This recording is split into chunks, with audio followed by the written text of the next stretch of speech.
Today we are with Ron Ashtiani. You have over 20 years of experience and you are CEO of Atomhawk Studio. Can you tell us something about your artistic path and something about your studio? Somewhere I found that your grandfather was an artist, a sculptor, and he affected your artistic path. I think everybody, as a child grows up with certain influences around them. And for me, looking at my grandpa's work was always really interesting when I was small. And my mum as well did, a bit of pottery and, a bit of work itself, although she didn't work as an artist. And that kind of got me going. And then I actually studied engineering first. Really? So I started off as an electronics engineer. And I did that when I left school at 16. And then after about a year, I decided it wasn't for me. And so I then went back to art college and studied computer graphics and design.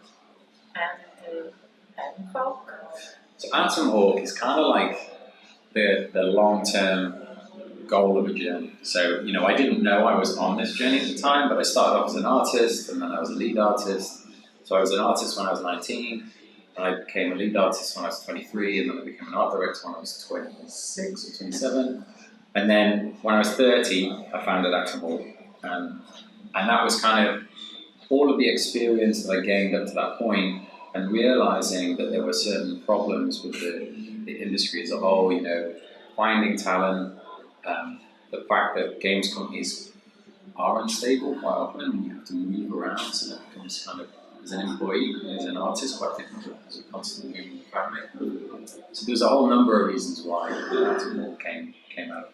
Okay, you're working on video games and movies.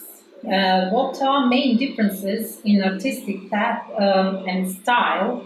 With a couple of examples, if you can explain us that difference in when you are working on video games and on movies.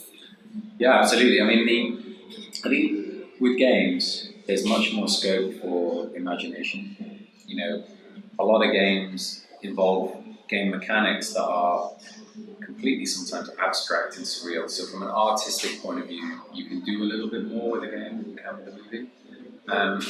There's also a lot of games out there that aren't really about the art and they're about the gameplay. So that's a different thing. But certainly, when it comes to creating fantastical worlds and fantastical characters, you can do more in a game. With movies, you're always still relying on people being people. So you have to have characters with 2 arms and 2 legs. Anything that is different has to be a computer-generated effect. And so still movies are very much focused around human characters. You rarely see a movie that is centered around, How did you get involved in movies such as Thor and Guardians of the Galaxy? It's a huge thing to have Warner Brothers and Marvel as clients. So, all of our clients that we have, apart from Marvel, were through hard work and trying to, find out what those companies needed and then growing those services and growing our ability in those areas. Marvel, I would love to say that there was some strategic plan that I did in place, but we were just lucky. We were doing really good work, and we always make sure that work is well promoted. So we were promoting our work a lot, putting things on the internet, and they just found us. So marketing is pretty important. Marketing is really, really important. We always talk about active business development, which is when you go out and meet people, versus like passive business development, which is things like marketing and PR and just trying to generate a buzz. As a manager of creative people, it really helps to be a creative person yourself. What inspires you? Where do you find that spark and inspiration? And sometimes it's really frustrating when you're working with managers that don't have that creative background. So how do you motivate your team as a whole and like individuals? Wow. Okay. So I think the number one thing that drives every artist is getting better.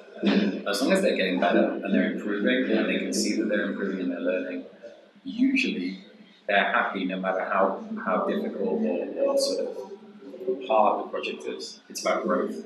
And I think almost everyone, not just artists, everyone's driven by growth.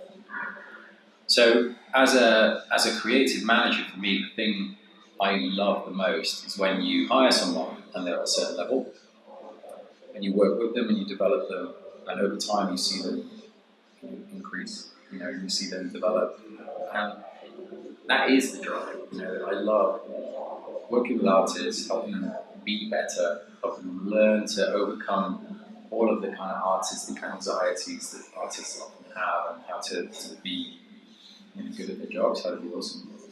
And what inspires you? Where do you find inspiration for your work as an artist? I've always been a bit of a dreamer. Okay. Like even when I was a kid, I'd be on the train and I'd be looking out of the window and I'd be looking at the landscape go by and I'd be thinking, oh, look at the way the parallax works in this landscape, and wouldn't it be cool if there was like a monster coming over the hill? It's just the way it is. And I think what I really like doing with the artists that inspires me is they'll show me something and I'll be like, yeah, that's really cool. How could we make it more cool? And straight away I'm thinking about it and looking at their work. But you just got to allow yourself to dream. There is emotional tie with this work. Can you describe us how one creative process looks like? Would you like stages you stages? mentioned? Yeah, as I talked about in my talk. So, most companies, most teams will work through a linear process where they'll start with a brief and then they'll do some sketches and then they'll refine those sketches and they go through a series of stages that get them to an end result.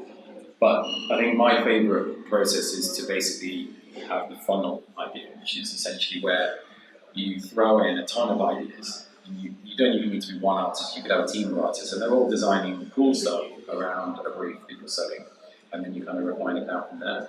I think it's more exciting that way, you get better work. It's good.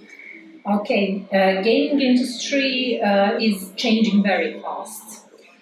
If someone would like to work in that industry, what does he or she needs to know how to be successful in that industry, especially like an artist? Well, I think you kind of answered the question yourself there, because it is always changing.